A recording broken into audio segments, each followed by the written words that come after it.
welcome. Gonna be reading Treasure Island, continuing. We're in chapter 25. So if you want to hang out and be read to, you're in the right place. Just gonna wait for everybody to get here. Oh, I forgot to message some people. Let me invite. Let's see. Can I do that? How do I share? There we go.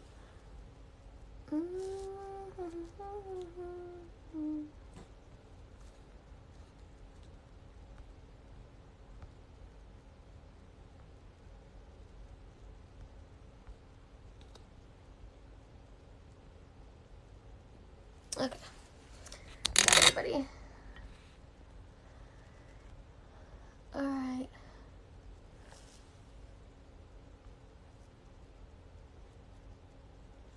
Alright, so just to get started, I am reading from Treasure Island. We're in chapter 25. This is not a weird stream, and by weird I mean you know what. I like to be treated with respect and dignity, as well as talked to with respect and dignity.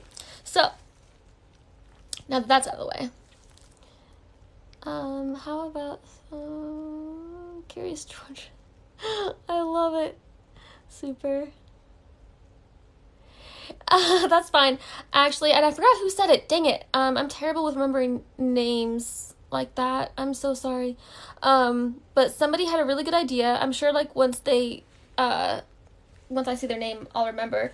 But somebody actually gave me the idea to upload all of my recorded TikTok lives that I've done reading the chapters onto my YouTube page. I haven't done that yet, but I got it set up. So I just need to take the time to, like, do that. So that way, when people miss chapters, and they can just go back to the videos that will be... Thank you! Thank you for the... Hi, Virgo.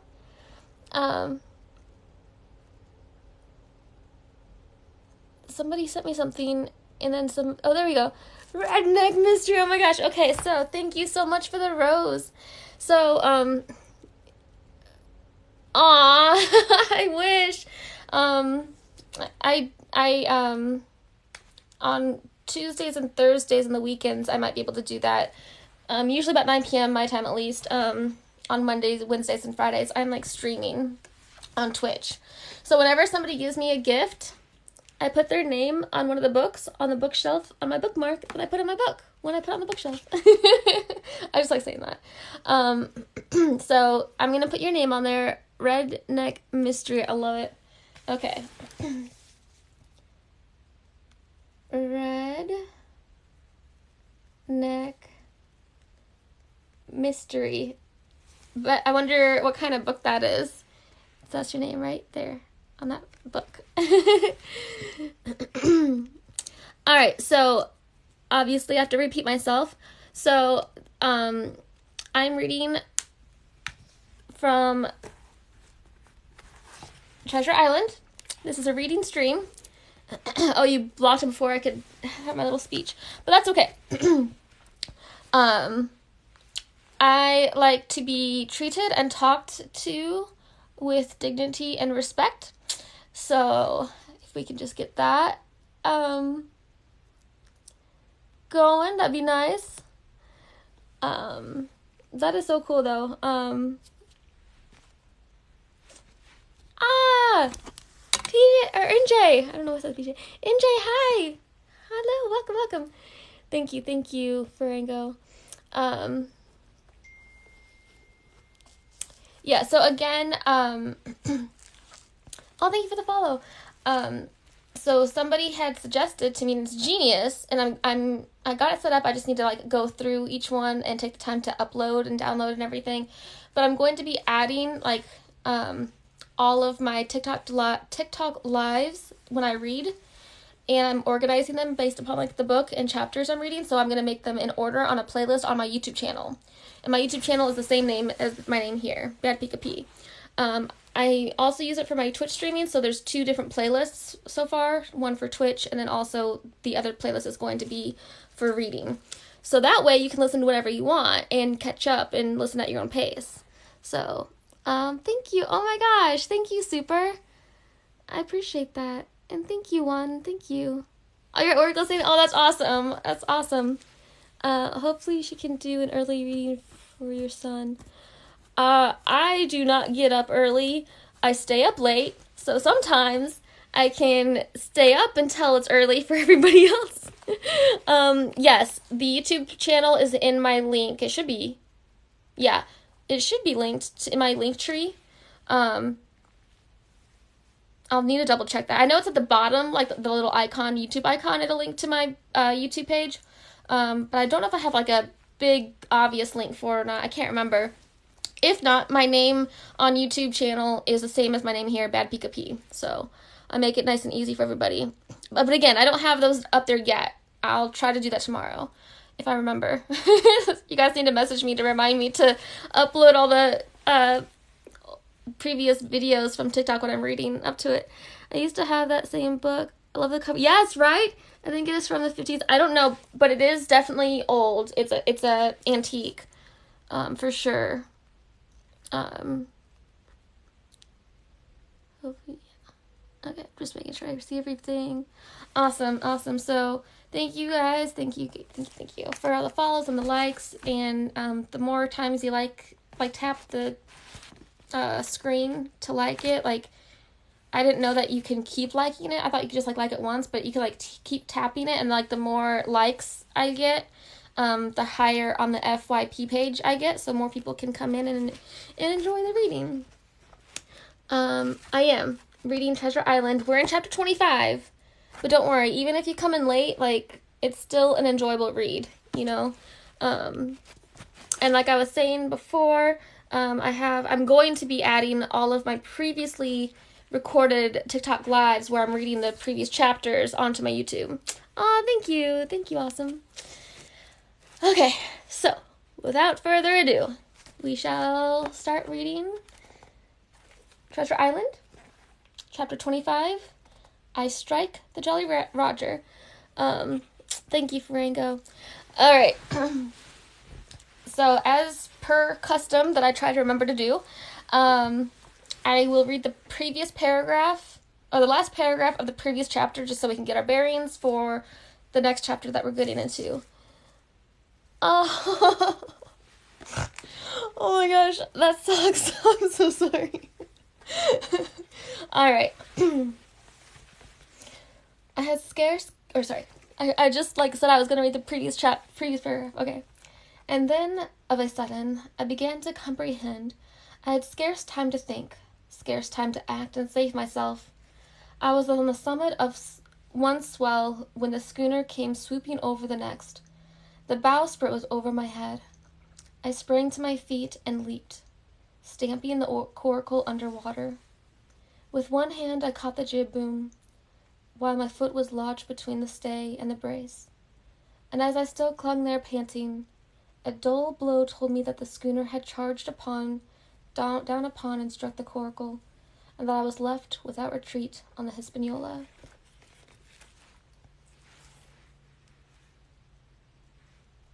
Yeah, I'm not sure. That's fine either way. Alright, wait. We're reading a children's book? Yes. Treasure Island. Classic. I do not, Cody, I do not. I had scarce gained a position on the bowsprit when the flying jib flapped and filled upon the other tack. With a report like a gun, the schooner trembled to her keel under the reverse, but next moment, the other sails still drawing, the jib flapped back again and hung idle. This had nearly tossed me off into the sea, and now I lost no time. Crawled back along the bowsprit and tumbled head foremost on the deck. I was on the lee side of the forecastle, and the mainsail, which was still drawing, concealed from me a certain portion of the afterdeck. Not a soul was to be seen. The planks, which had not been swabbed since the mutiny, bore the print of many feet, and an empty bottle, broken by the neck, tumbled to and fro like a live thing in the scuppers. Suddenly the Hispaniola came right into the wind. The jibs behind me cracked aloud. The rudder slammed to. The whole ship gave a sickening heave and shudder. And at the same moment, the main boom swung inboard, the sheet groaning in the blocks, and showed me the lee after deck. There were the two watchmen, sure enough, red cap on his back, his as stiff as a handspike, with his arms stretched out like those of a crucifix, and his teeth showing through his open lips. Israel hands propped against the bulwarks, his chin on his chest, his hand lying open before him on the deck, his face as white, under its tan, as a tallow candle. For a while the ship kept bucking and sidling like a vicious horse, the sails filling, now on one tack, now on another, and the boom swinging to and fro till the mast groaned aloud under the strain. Now and again, too, there would come a cloud of light sprays over the bulwark, and a heavy blow of the ship's bows against the swell. So much heavier weather was made of it by this great rigged ship than by my homemade lopsided coracle, now gone to the bottom of the sea. At every jump of the schooner, Redcap slipped to and fro, but was ghastly to behold. Neither his attitude nor his fixed teeth disclosing grin was any way disturbed by this rough usage. At every jump, too, Hans appeared still more to sink into himself and settle down upon the deck, his feet sliding ever the farther out, and the whole body canting toward the stern, so that his face became, little by little, hid from me, and at last I could see nothing beyond his ear and the frayed ringlet of one whisker. And at the same time, I observed around both of them splashes of dark blood upon the planks, and began to feel sure that they had killed each other in their drunken wrath. While I was thus looking and wondering, in a calm moment, when the ship was still, Israel Hands turned partly round, and with a low moan, wreathed himself back to the position in which I had seen him first. The moan, which told of pain and deadly weakness, and the way in which his jaw hung open, went right to my heart. But when I remembered the talk I had overheard from the apple barrel, all pity left me. I walked aft until I reached the mainmast. "Come aboard, Mr. Hands," I said ironically. He rolled his eyes round heavily, but he was too far gone to express surprise. All he could do was to utter one word: brandy. It occurred to me there was no time to lose, and dodging the boom as it once more lurched across the deck, I slipped aft and down the companion stairs into the cabin. It was such a scene of confusion as you can hardly fancy. All the lock-fast places had been broken open in quest of the chart. The floor was thick with mud, where ruffians had sat down to drink or consult after wading in the marshes round their camp. The bulkheads, all painted in clear white, and beaded round with gilt, bore a pattern of dirty hands. Dozens of empty bottles clinked together in corners to the rolling of the ship. One of the doctor's medical books lay open on the table, half of the leaves gutted out, I suppose for pipe lights. In the midst of all this the lamp still cast a smoky glow, obscure and brown as umber. I went into the cellar. All the barrels were gone, and of the bottles a most surprising number had been drunk out and thrown away. Certainly, since the mutiny began, not a man of them could ever have been sober. Foraging about, I found a bottle with some brandy left for Hands, and for myself I routed out some biscuit, some pickled fruits, a great bunch of raisins, and a piece of cheese. With these I came on deck, put down my own stock behind the rudder-head, and well out of the coxswain's reach, went forward to the water beaker, and had a good deep drink of water, and then, and not till then, gave Hands the brandy. He must have drunk a gill before he took the bottle from his mouth. "Aye," he said, "by thunder, but I wanted some of that." I had sat down already in my own corner and begun to eat. "Much hurt?" I asked him. He grunted, or rather I might say he barked. "If that doctor was aboard," he said, "I'd be right enough in a couple of turns, but I don't have no manner of luck, you see, and that's what's the matter with me. As for that swab, he's good as dead, he is," he added, indicating the man with the red cap. "He weren't no seaman anyhow. And where might you have come from?" "Well," said I, "I've come aboard to take possession of the ship, Mr. Hands, and you'll please regard me as your captain until further notice." He looked at me sourly enough, but said nothing. Some of the color had come back into his cheeks, though he still looked very sick, and still continued to slip out and settle down as the ship banged about. "By the by," I continued, "I can't have these colors, Mr. Hands, and, by your leave, I'll strike 'em. Better none than these." And again, dodging the boom, I ran to the color lines, handed down their cursed black flag, and chucked it overboard. "God save the king," said I, waving my cap, "and there's an end to Captain Silver." He watched me keenly and slyly, his chin all the while on his breast. "I reckon," he said at last, I reckon, Captain Hawkins, you'll kind of want to get ashore now. S'pose we talks." "Why, yes," said I. "With all my heart, Mr. Hands. Say on." And I went back to my meal with a good appetite. "This man," he began, nodding feebly at the corpse. "O'Brien were his name. A rank Irelander. This man and me got the canvas on her, meaning for to sail her back. Well, he's dead now, he is. As dead as bilge, and who's to sail this ship, I don't see. Without I gives you a hint, you ain't that man, as far as I can tell. Now look here, you give me food and drink, and a old scarf or handkercher to tie my wound up, you do, and I'll tell you how to sail her, and that's about square all round, I take it." "I'll tell you one thing," says I. "I'm not going back to Captain Kidd's anchorage. I mean to get into North Inlet and beach her quietly there." "To be sure you did," he cried. "Why, ain't such an infernal lubber after all, I can see, can't I?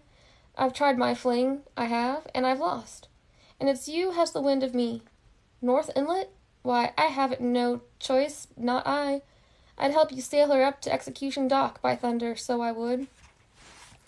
Well, as it seemed to me there was some sense in this, we struck our bargain on the spot. In 3 minutes I had the Hispaniola sailing easily before the wind along the coast of Treasure Island, with good hopes of turning the northern point ere noon, and beating down again as far as North Inlet before high water, when we might beach her safely, and wait till the subsiding tide permitted us to land. Then I lashed the tiller and went below to my own chest, where I got a soft silk handkerchief of my mother's. With this, and with my aid, Hands bound up the great bleeding stab he had received in the thighs, and after he had eaten a little and had a swallow or two more of the brandy, he began to pick up visibly, sat straighter up, spoke louder and clearer, and looked in every way at the man. The breeze served us admirably. We skimmed before it like a bird, the coast of the island flashing by, and the view changing every minute. Soon we were past the highlands and bowling beside low, sandy country, sparsely dotted with dwarf pines, and soon we were beyond that again, and had turned the corner of the rocky hill that ends the island on the north. I was greatly elated with my new command, and pleased with the bright, sunshiny weather, and these different prospects of the coast. I had now plenty of water and good things to eat, and my conscience, which I had smitten me but hard for my desertion, was quieted by the great conquest I had made. I should, I think, have had nothing left me to desire, but for the eyes of the coxswain as they followed me derisively about the deck, and the odd smile that appeared continually on his face. It was a smile that had in it something both of pain and weakness, a haggard old man's smile, but there was, besides that, a grain of derision, a shadow of treachery, in his expression as he craftily watched me at my work. That's the end of that chapter. Thank you for the follows. We're reading Treasure Island. That was the 25th chapter.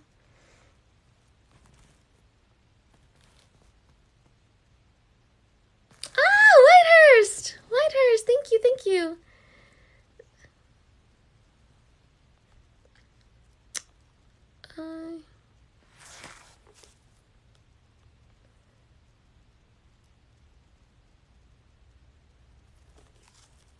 I'm just reading everything. Oh, what year? Hi! This is what I've seen. Where's the... Oh my goodness, Sean, thank you so much. That is so kind. Thank you, thank you. Thank you for the follows. Thank you for the goggles, Whitehurst. You're always so wonderful. Hey, awesome. Thanks for reading again. Of course. It's like definitely one of my favorite things to do at this point. Like, I just really enjoy how much everybody enjoys it. So thank you guys. I'm glad that you guys enjoy it so much. Awesome. All right. So now we're on chapter 26, Israel Hands. The treacherous scallywag.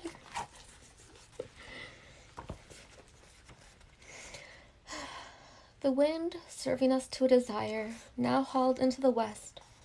We could run so much the easier from the northeast corner of the island to the mouth of the north inlet.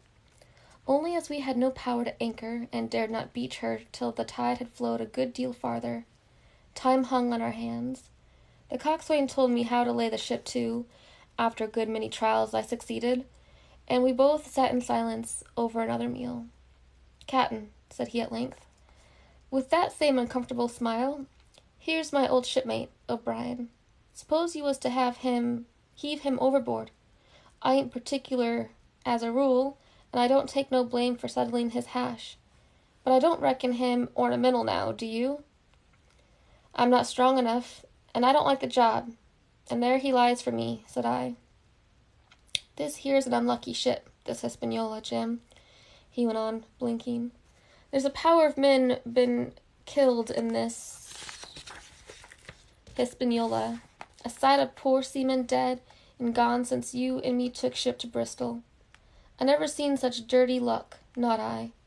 There was this here O'Brien, now. He's dead, ain't he?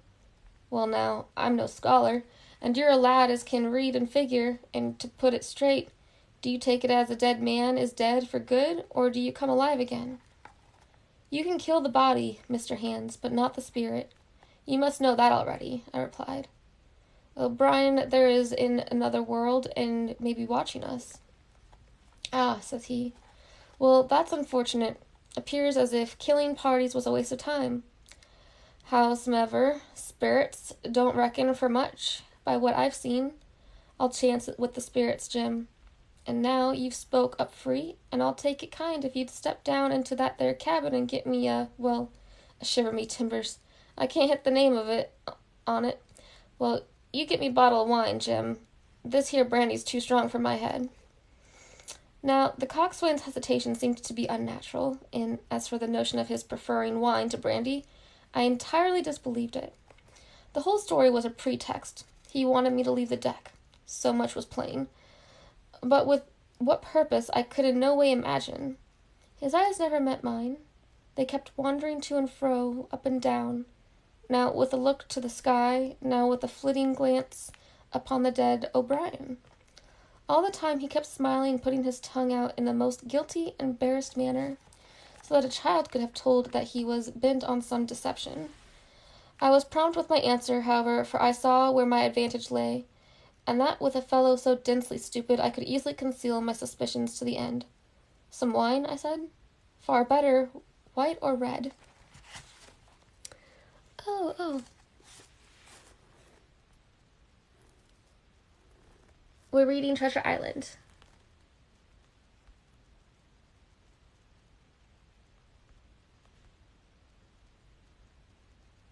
Wait, what's going on? Aw, super. I got storytelling. Yes, James. I can't do the voices. It's a whole thing. I'm terrible with accents. Hey, awesome. Thanks for reading. Oh, yeah. Hello.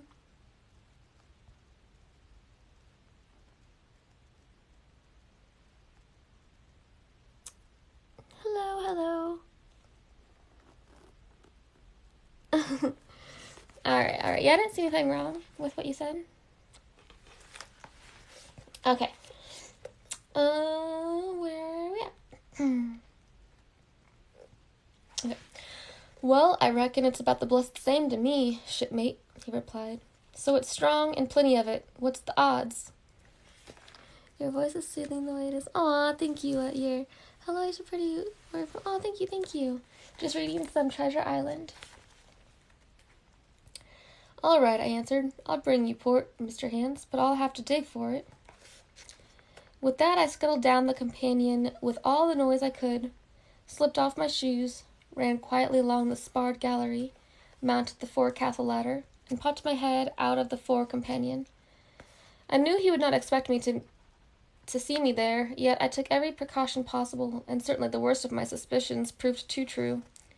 He had risen from his positions to his hands and knees, and though his leg obviously hurt him pretty sharply when he moved, for I could hear him stifle a groan, yet it was at a good rattling rate that he trailed himself across the deck.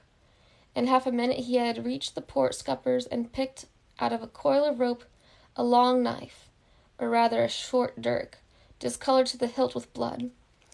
He looked upon it for a moment, thrusting forth his under jaw, tried the point upon his hand, and then, hastily concealing it in the bosom of his jacket, trundled back again into his old place against the bulwark. That was all I required to know. Israel could move about. He was now armed, and if he had been at so much trouble to get rid of me, it was plain that I was meant to be the victim. What he would do afterward, whether he would try to crawl right across the island from North Inlet to the camp among the swamps, or whether he would fire Long Tom, trusting that his own comrades might come first to help him, was, of course, more than I could say. Yet I felt sure that I could trust him in one point, since in that our interests jumped together, and that was in the disposition of the schooner. We both desired to have her stranded safe enough, in a sheltered place, and so that when the time came, she could be got off again with as little labor and danger as might be. And until that was done, I considered that my life would certainly be spared. While I was thus turning the business over in my mind, I had not been idle with my body.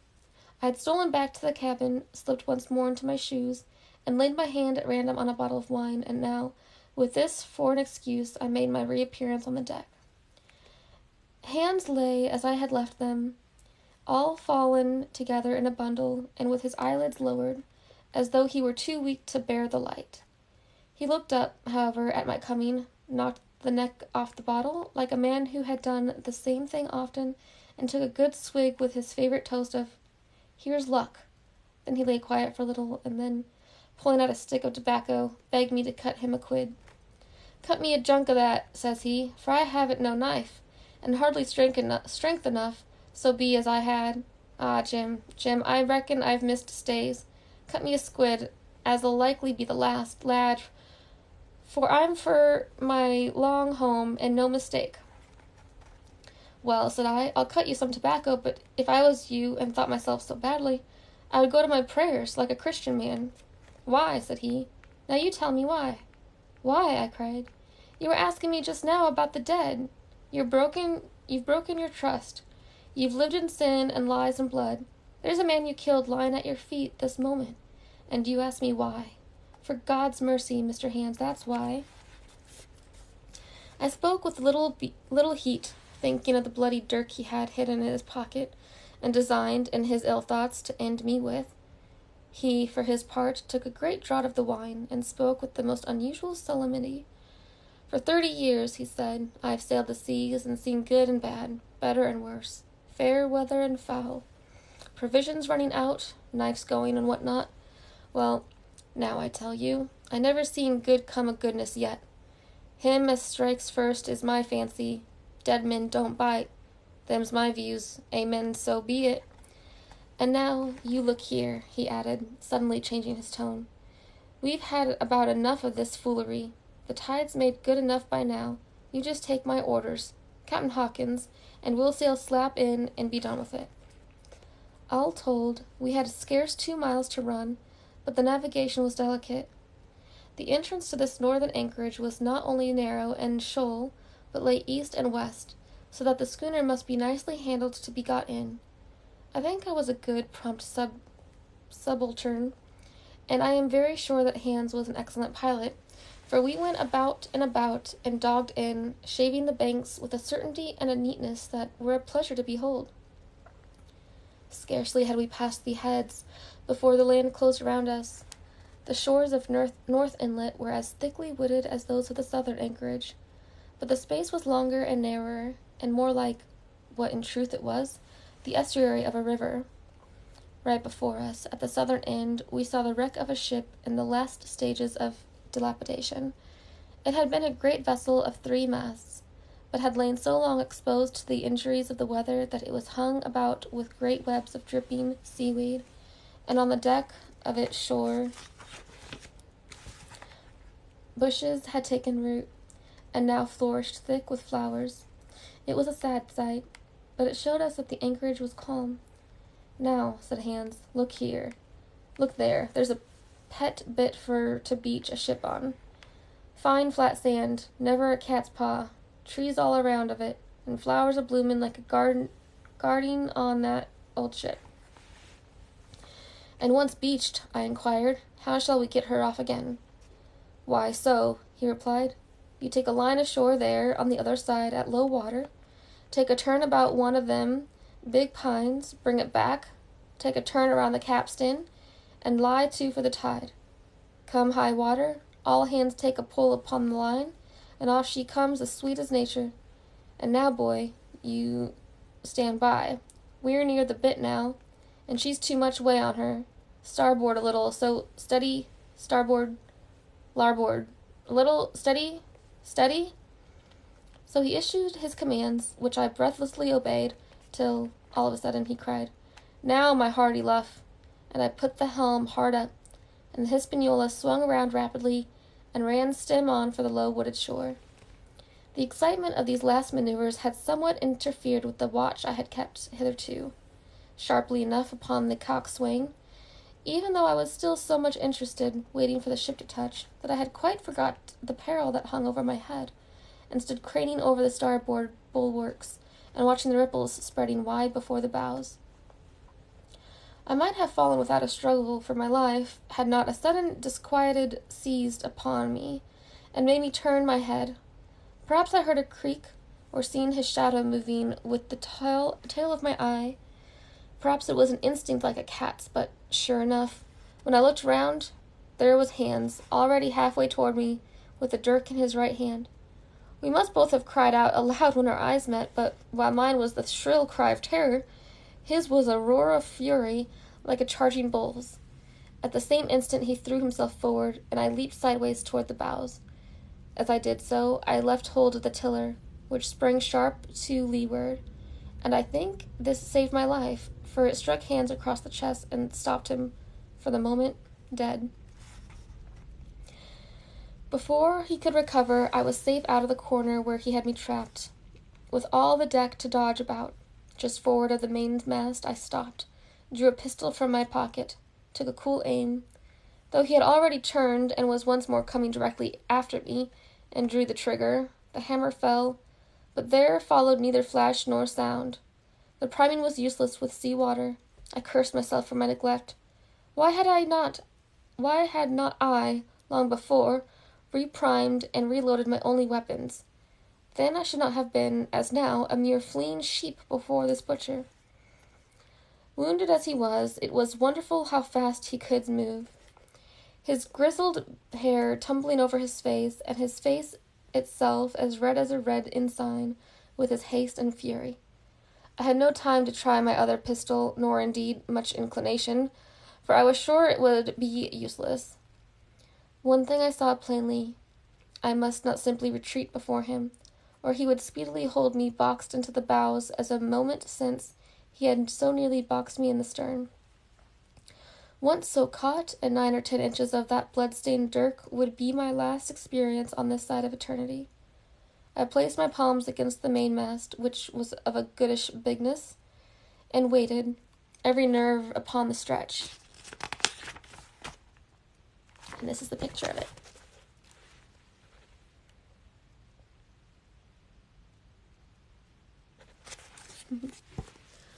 And for anybody joining us, we are reading Treasure Island.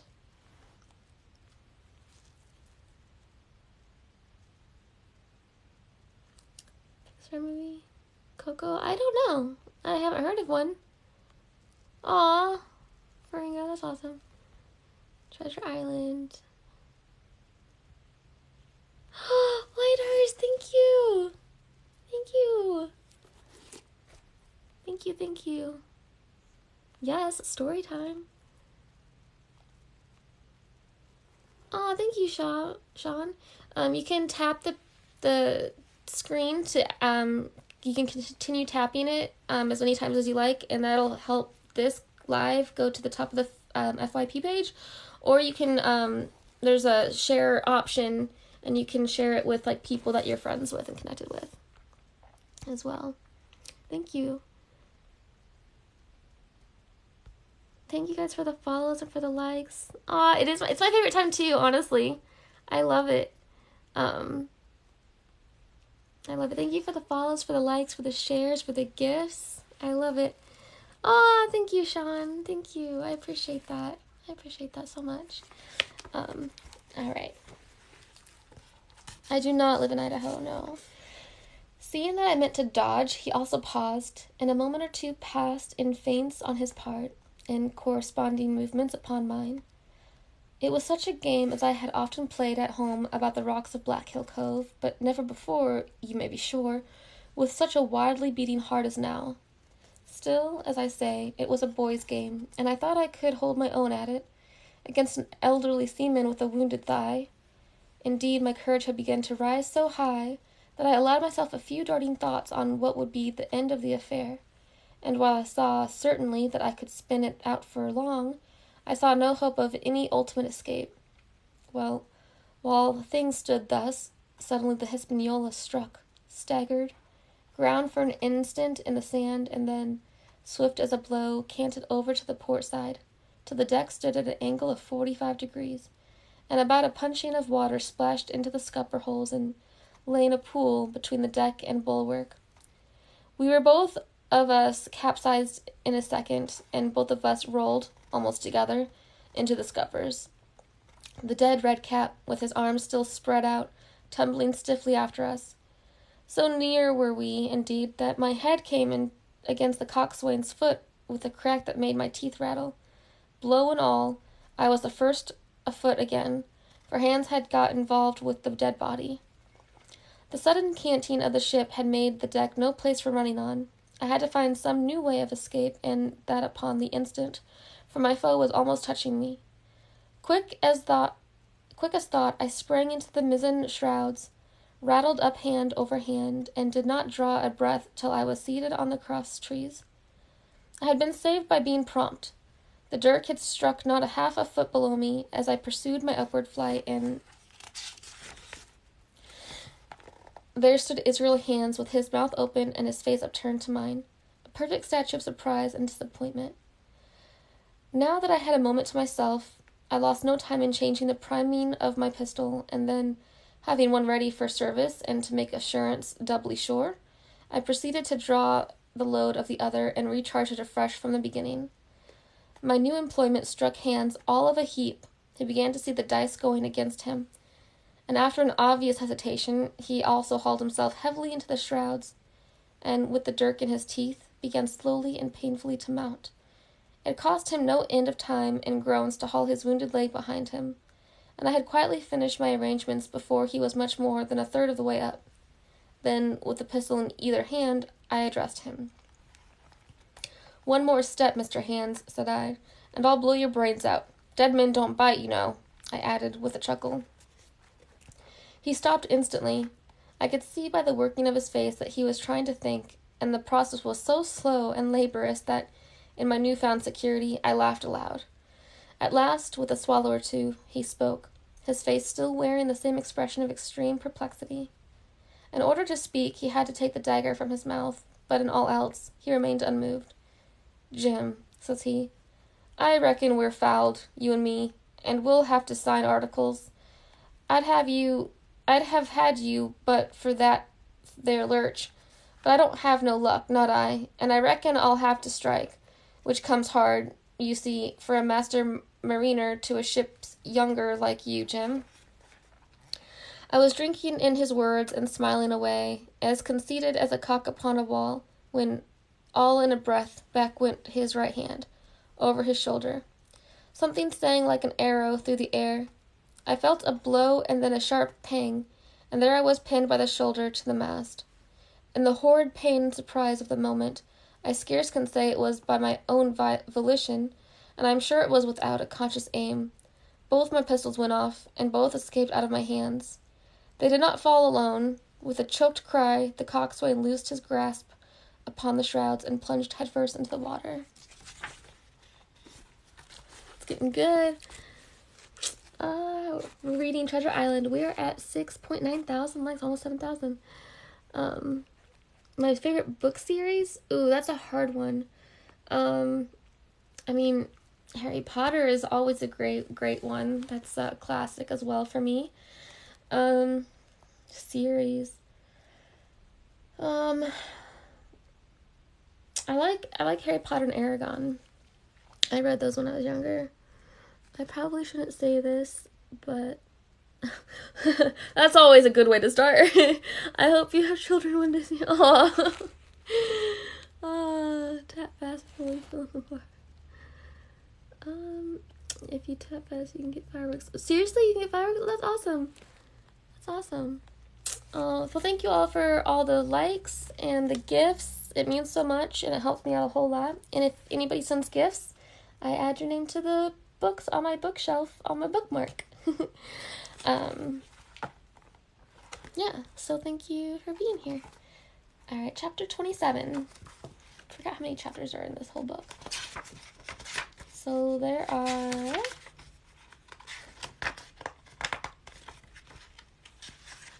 34 chapters total. And we're in 27. Pieces of 8. That's one phrase that is common and that we might recognize. Owing to the cant of the vessel, the mast hung far out over the water, and from my perch on the cross trees, I had nothing below me but the surface of the bay. Hans, who was not so far up, was in consequence nearer to the ship, and fell between me and the bulwarks. He rose once to the surface in a lather of foam and blood, and then sank again for good. As the water settled, I could see him lying huddled together on the clean, bright sand in the shadow of the vessel's side. A fish or two whipped past his body. Sometimes, by the quivering of the water, he appeared to move a little, as if he were trying to rise, but he was dead enough. For all that, being doth shot and drowned, and was full for fish in the very place where he had designed my slaughter. I was no sooner certain of this than I began to feel sick, faint, and terrified. The hot blood was over my back and chest. The dirk, where it had pinned my shoulder to the mast, seemed to burn like a hot iron. Yet it was not so much these real sufferings that distressed me, for these, it seemed to me, I could bear without a murmur. It was the horror I had upon my mind of falling from the cross trees into that still green water, beside the body of the coxswain. I clung with both hands till my nails ached, and I shut my eyes as if to cover up the peril. Gradually my mind came back again, my pulses quieted down to a more natural time, and I was once more in possession of myself. It was my first thought to pluck forth in the dirk, but either it was stuck too hard or my nerve failed me, and I desisted with a violent shudder. Oddly enough, that very shudder did the business. The knife, in fact, had come the nearest in the world to missing me altogether. It held me by a mere pinch of skin, and this the shudder tore away. The blood ran down the faster, to be sure, but I was my own master again, and only tacked to the mast by my coat and shirt. These last I broke through with a sudden jerk, and then regained the deck by the starboard shrouds. For nothing in the world would I have again ventured, shaken as I was, upon the overhanging port shrouds, from which Israel had not so lately fallen. I went below and did what I could for my wound. It pained me a good deal, and still bled freely, but it was neither deep nor dangerous, nor did it greatly gall me when I used my arm.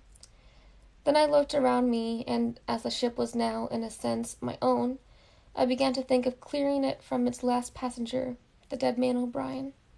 He had pitched, as I have said, against the bulwarks, where he lay like some horrible, ungainly sort of puppet, life-sized indeed, but how different from life's color or life's comeliness. In that position, I could easily have my way, and so the habit of tragical adventures had worn off almost all my terror for the dead. I took him by the waist as if he had been a sack of bran, and with one good heave, tumbled him overboard. He went in with a sounding plunge. The red cap came off and remained floating on the surface. And as soon as the splash subsided, I could see him and Israel laying side by side, both wavering with the tremulous movement of the water. O'Brien, though still quite a young man, was very bald. There he lay, with that bald head across the knees of the man who had killed him, and the quick fishes steering to and fro over both. I was now alone upon the ship. The tide had just turned. The sun was within so few degrees of setting that already the shadows of the pines upon the western shore began to reach right across the anchorage, and fall in patterns on the deck. The evening breeze had sprung up, and though it was well warded off by the hill with the two peaks upon the east, the cordage had begun to sing a little softly to itself, and the idle sails to rattle to and fro. I began to see a danger to the ship. The jibs I speedily doused and brought tumbling to the deck, but the mainsail was a harder matter. Of course, when the schooner canted over, the boom had swung outboard, and the cap of it and a foot or two of sail hung even under water. I thought this made it still more dangerous, yet the strain was so heavy that I half feared to meddle. At last I got my knife and cut the halyards. The peak dropped instantly. A great belly of loose canvas floated broad upon the water, and since, pull as I like, I could not budge the downhaul. That was the extent of what I could accomplish. For the rest, the Hispaniola must trust to luck, like myself. Anybody joining? We are reading Treasure Island. Welcome, welcome.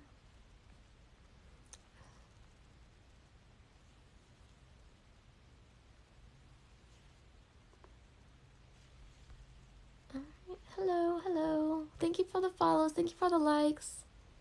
I appreciate it. Oh, welcome back. Welcome back. All right. By this time, the whole anchorage had fallen into shadow. The last rays, I remember, falling through a glade of the wood and shining bright as jewels on the flowery mantle of the wreck. It began to be chill. The tide was rapidly fleeting seaward, the schooner settling more and more on her beam ends. I scrambled forward and looked over. It seemed shallow enough, and holding the cut hawser in both hands for a last security, I let myself drop softly overboard. The water scarcely reached my waist. The sand was firm and covered with ripple marks, and I waded ashore in great spirits, leaving the Hispaniola on her side, with her mainsail trailing wide upon the surface of the bay. About the same time the sun went fairly down, and the breeze whistled low in the dusk among the tossing pines. At least and at last I was off the sea, nor had I returned thence empty-handed. There lay the schooner, clear at last from buccaneers, and ready for our own men to board and get to sea again. I had nothing nearer my fancy than to get home to the stockade and boast of my achievements. Possibly I might be blamed a bit for my truantry, but the recapture of the Hispaniola was a clinching answer, and I hoped that even Captain Smollett would confess I had not lost my time. So thinking, and in famous spirits, I began to set my face homeward for the blockhouse and my companions. I remembered that the most easterly of the rivers which drained into Captain Kidd's anchorage ran from the two-peaked hill upon my left, and I bent my course in that direction that I might pass the stream while it was small. The wood was pretty open, and keeping along the lower spurs, I had soon turned the corner of that hill and waded to the mid-calf across the watercourse. This brought me near to where I had encountered Ben Gunn, the maroon, and I walked more circumspectly, keeping an eye on every side. The dusk had come nigh hand completely, and as I opened out the cleft between the two peaks, I became aware of a wavering glow against the sky. where, as I judged, the man of the island was cooking his supper before a roaring fire, and yet I wondered in my heart that he should show himself so careless. For if I could see this radiance, might it not reach the eyes of Silver himself, where he camped upon the shore among the marshes? Gradually the night fell blacker. It was all I could do to guide myself even roughly toward my destination. The double hill behind me and the spyglass on my right hand loomed faint and fainter. The stars were few and pale, and in the low ground where I wandered I kept tripping among bushes and rolling into sandy pits. Suddenly a kind of brightness fell about me. I looked up.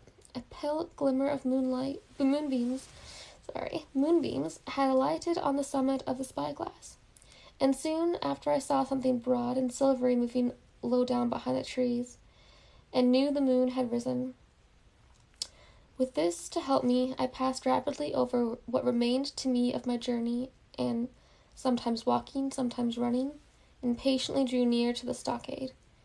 Yet, as I began to thread the grove that lies before it, I was not so thoughtless but that I slacked my pace and went a trifle warily. It would have been a poor end of my adventures to get shot down by my own party in mistake. The moon was climbing higher and higher. Its lights began to fall here and there in masses through the more open districts of the wood, and right in front of me a glow of different color appeared among the trees. It was red and hot, and now again it was a little darkened, as if it were the embers of a bonfire smoldering. For the life of me I could not think what it might be. At last I came down upon the borders of the clearing. The western end was already steeped in moonshine. The rest, and the blockhouse itself, still lay in a black shadow, checkered with long, silvery streaks of light. On the other side of the house, an immense fire had burned itself into clear embers and shed a steady, red reverberation, contrasting strongly with the mellow paleness of the moon. There was not a soul stirring, nor a sound beside the noise of the breeze. I stopped, with what much wonder in my heart, and perhaps a little terror also. It had not been our way to build great fires. We were, indeed, by the captain's orders, somewhat, I don't know if I want to say that word, of firewood, and I began to fear that something had gone wrong while I was absent. I stole around by the eastern end, keeping close in shadow and at a convenient place, where the darkness was thickest, crossed the palisade. To make assurance sure, I got upon my hands and knees and crawled, without a sound, toward the corner of the house. As I drew nearer, my heart was suddenly and greatly lightened.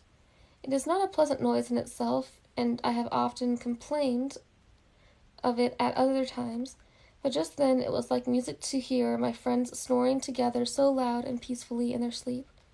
The sea cry of the watch, that beautiful "all is well," never fell more reassuringly on my ear. In the meantime, there was no doubt of one thing. They kept an infamous bad watch.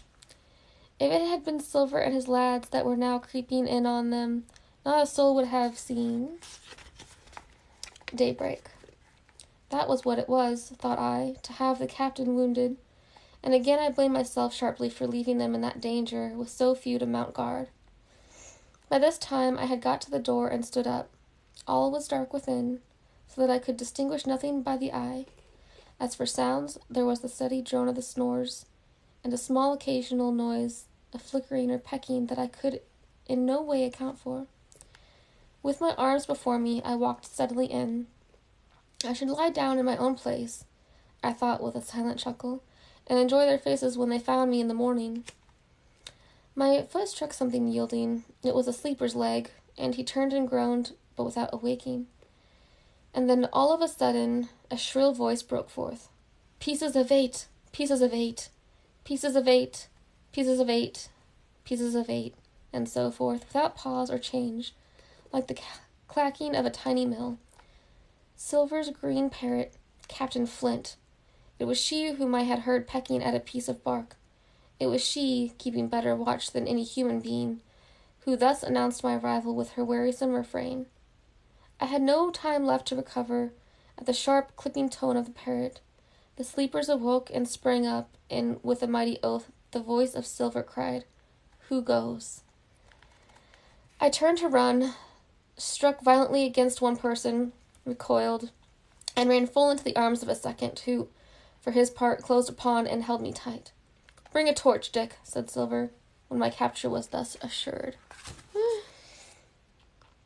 Part 6, Captain Silver is next. Thank you for all the follows and the likes and the gifts. Thank you, thank you, thank you. We are reading Treasure Island. Get into the good parts. Part 6. It's getting good. It is. Ah, lighters! Thank you. I love it. Steel City, you are correct. It is getting super good. Chapter 28, In the Enemy's Camp. Ooh, and this is the picture.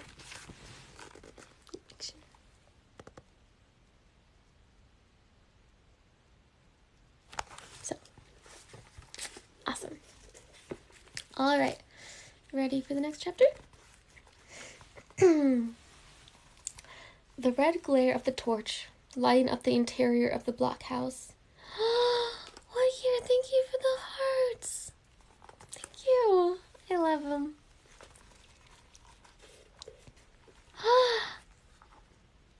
Oh my god, I love all the hearts. Love it, love it. The pirates were in possession of the house and stores. There was the cask of cognac, there were the pork and bread, as before, and what tenfold increased my horror, not a sign of any prisoner. I could only judge that all had perished, and my heart smote me sorely that I had not been there to perish with them. There were 6 of the buccaneers, all told, not another man was left alive. 5 of them were on their feet, flushed and swollen, suddenly called out of the first sleep of drunkenness. The 6th had only risen upon his elbow. He was deadly pale, and the blood-stained bandage round his head told that he had recently been wounded, and still more recently dressed. I remembered the man who had been shot and had run back amongst the woods in the great attack, and doubted not that this was he. Thank you, Sean. I'm so glad you like it. The parrot sat preening her plumage on Long John's shoulder. He himself, I thought, looked somewhat paler and more stern than I was used to. He still wore the fine broadcloth suit in which he had fulfilled his mission, but it was bitterly the worse for wear, daubed with clay and torn with the sharp briars of the wood. "So," said he, "here's Jim Hawkins. Shiver me timbers. Dropped in like, eh? Well, come, I take that friendly." And thereupon he sat down across the brandy cask and began to fill a pipe. Ooh, hands down. Aw, thank you, what year? I love you guys. "Give me a loan of the link, Dick," as he said and then, when he had a good light, "That'll do, lad," he added.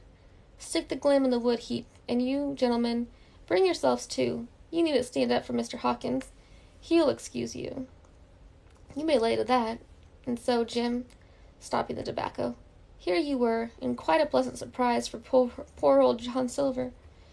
I see you were smart, when first I set my eyes on you, but this here gets away from me clean, it do."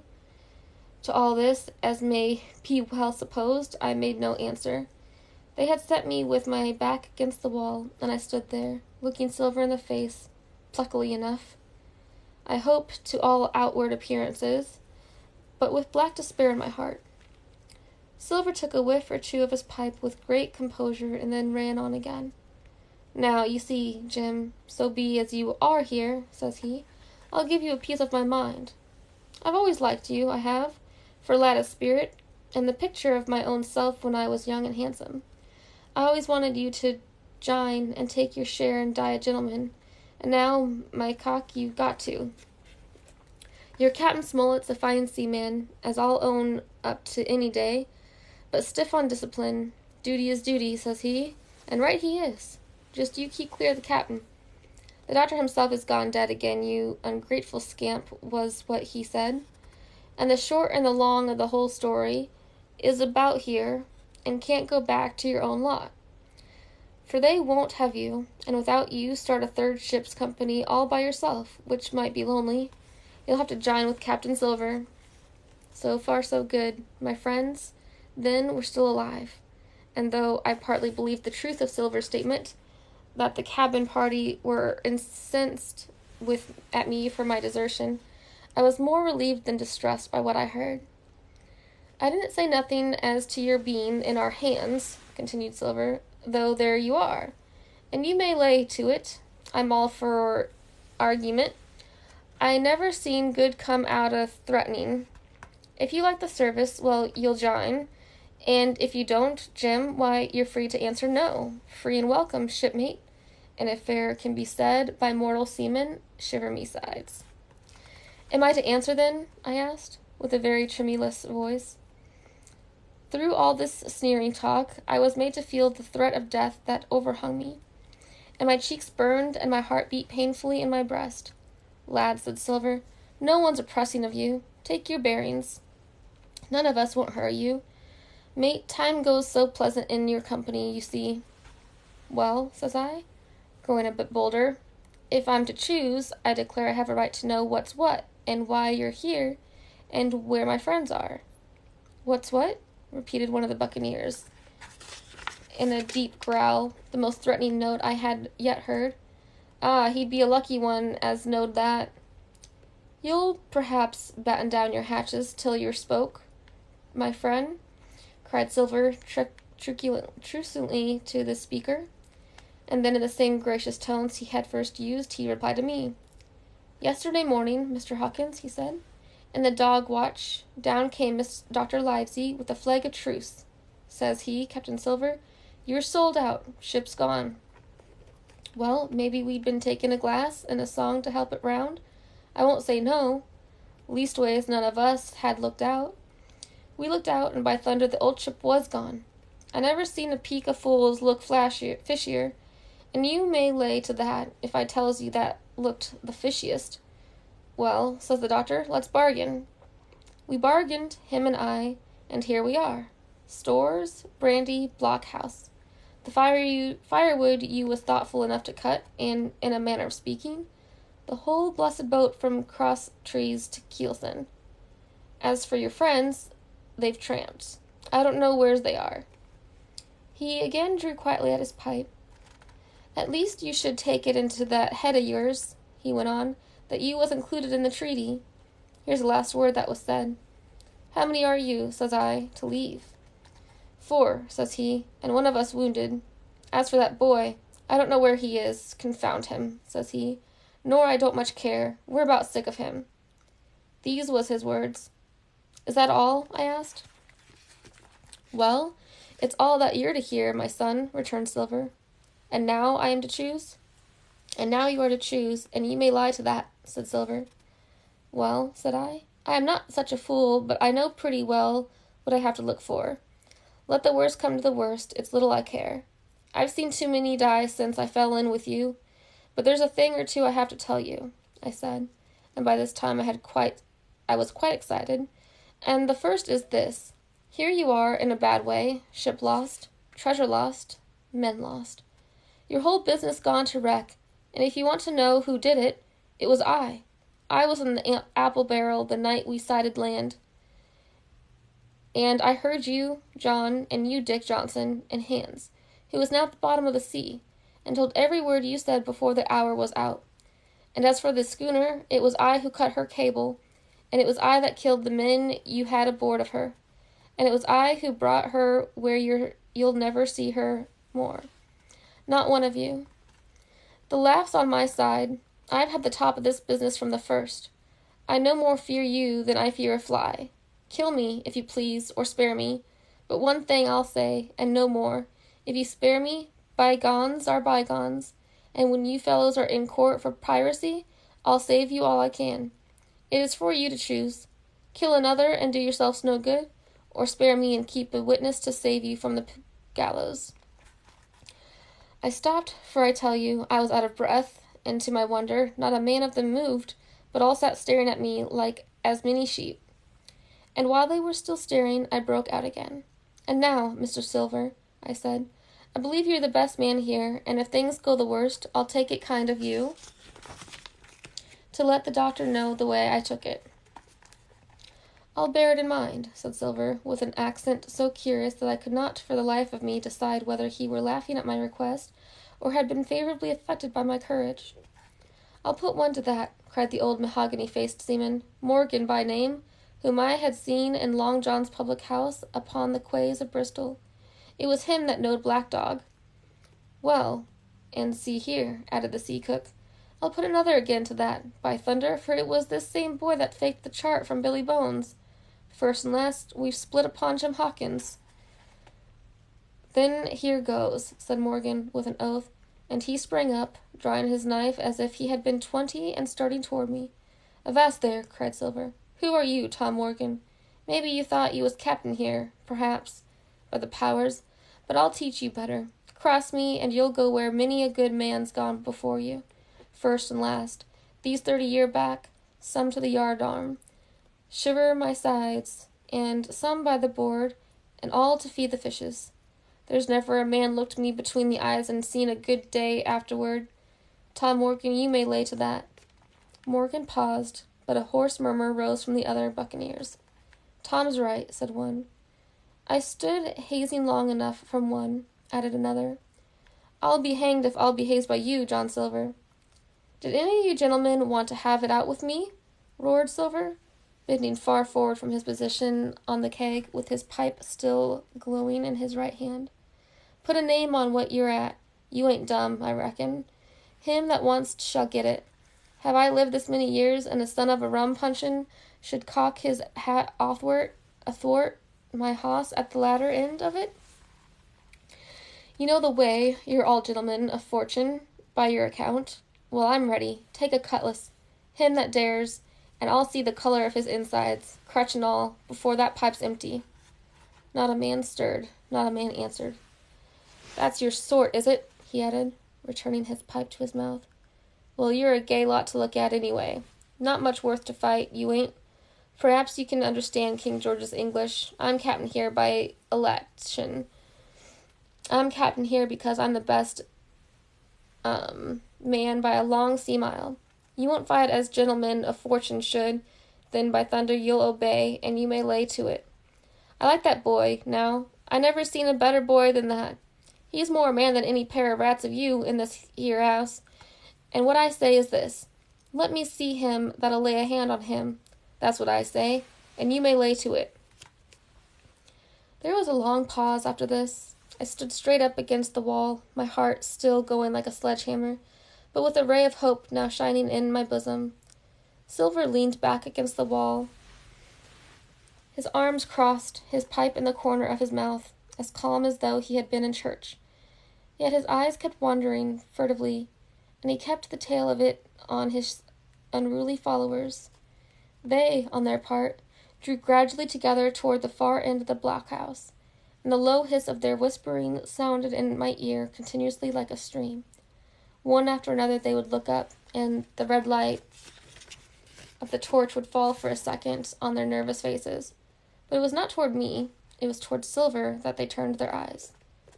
You seem to have a lot to say, remarked Silver, spitting far into the air. Pipe up and let me hear it, or lay to. Ax your pardon, sir, returned one of the men. You're pretty free with some of the rules. Maybe you'll kindly keep an eye upon the rest. This crew's dissatisfied. This crew don't vally bullying a marlinspike. This crew has its rights like other crews. I'll make so free as that. And by your own rules, I take it we can talk together. I ask your pardon, sir, acknowledging you to be captain at this present, but I claim my right and steps outside for a council. And with an elaborate sea salute, this fellow, a long, ill-looking, yellow-eyed man of 35, stepped coolly toward the door and disappeared out of the house.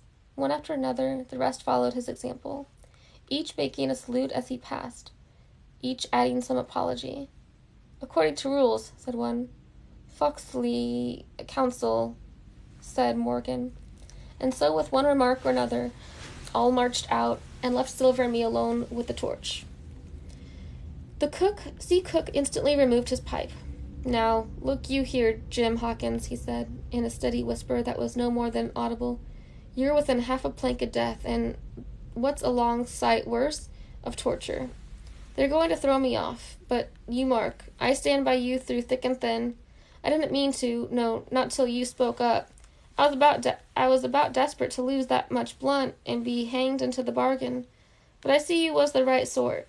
I says to myself, you stand by Hawkins, John, and Hawkins will stand by you. You're his last card, and by the living thunder, John, he's yours. Back to back, says I. You save your witness, and he'll save your neck. I began dimly to understand. You mean all's lost? I asked. Aye, by gum I do, he answered. Ship gone, neck gone, that's the size of it. Once I looked into that bay, Jim Hawkins, and seen a new schooner. Well, I'm tough, but I gave out. As for that lot and their counsel, mark me, they're outright fools and cowards. I'll save your life, if so be as I can, from them. But see here, Jim, tit for tat, you save Long John Silver from swinging. I was bewildered. It seemed a thing so hopeless he was asking. He, the old buccaneer, the ringleader throughout. What I can do, that I'll do, I said. It's a bargain, cried Long John. You speak up, plucky, and, by thunder, I've a chance. He hobbled to the torch where it stood propped among the firewood, and took a fresh light to his pipe, puffing out the smoke in great clouds. Understand me, Jim, he said, returning. I have a head on my shoulders, I have. I'm on Squire's sideshow. I know you've got that ship safe somewheres. How you done it, I don't know, but safe it is. I guess Hans and O'Brien turned soft. I never much believed in either of them. Now you mark me. I has no questions, nor I won't let others. I know when a game's up, I do, and I know a lad that's staunch. Ah, you, that's young. You and me might have done a power of good together. He drew some cognac from the cask into a tin cannikin. Will you taste, messmate? He asked. And when I had refused, well, I'd take a drain myself, Jim, said he. I need a caulker, for there's trouble on hand. And talking of trouble, why did the doctor give me the chart, Jim? My face expressed a wonder so unaffected with that he saw the needlessness of further questions. Well, he did, though, said he. And there's something under that, no doubt, something surely under that, Jim, bad or good. And he took another swallow of the brandy, shaking his great fair head like a man who looks forward to the worst. Oh my goodness. That's the end of that chapter. Welcome, welcome. We've been reading Treasure Island. Just ignore that title.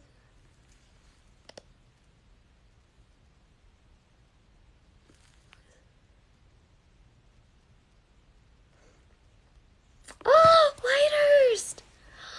Thank you. Thank you, thank you, thank you.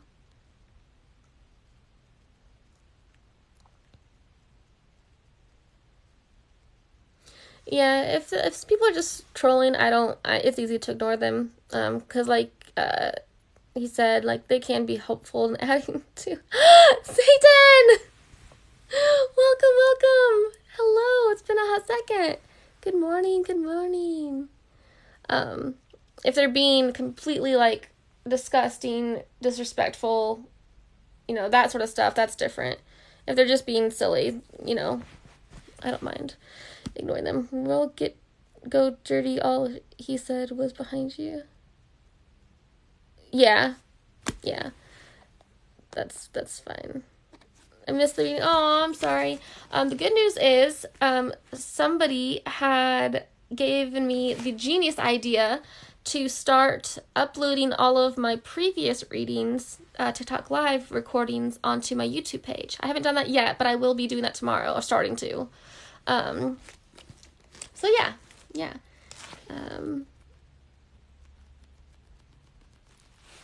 Wait, what? What happened? What are we caring about? Oh, Paul, hello, welcome. Hi, thank you. I'll take it. I'll take all the money. Thank you. I hope you're having a good night. Oh, thank you for the flowers. Thank you. You're so wonderful. Wait, do I have you? I have you on the bookmark, right? I think you've been in my stream since last. Yep, you're there. Just making sure. Thank you. what actual island is based on? I have not. I haven't looked. Paul, oh my gosh, you're going crazy. You're going crazy. Well, shiver me timbers. Thank you, thank you. Oh my gosh. Oh my god, Whitehurst, I'm so glad. I'm so glad. That's a huge reason why I do it, in hopes that maybe it could help people kind of wind down for their evening or morning. Yeah, I don't know if it is based on one or not. And if it is, somebody knows.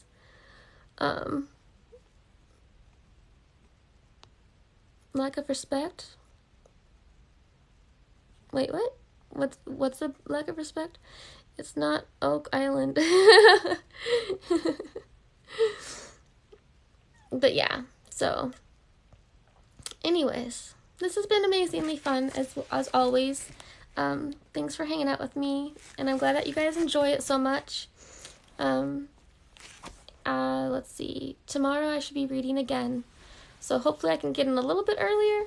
But yeah.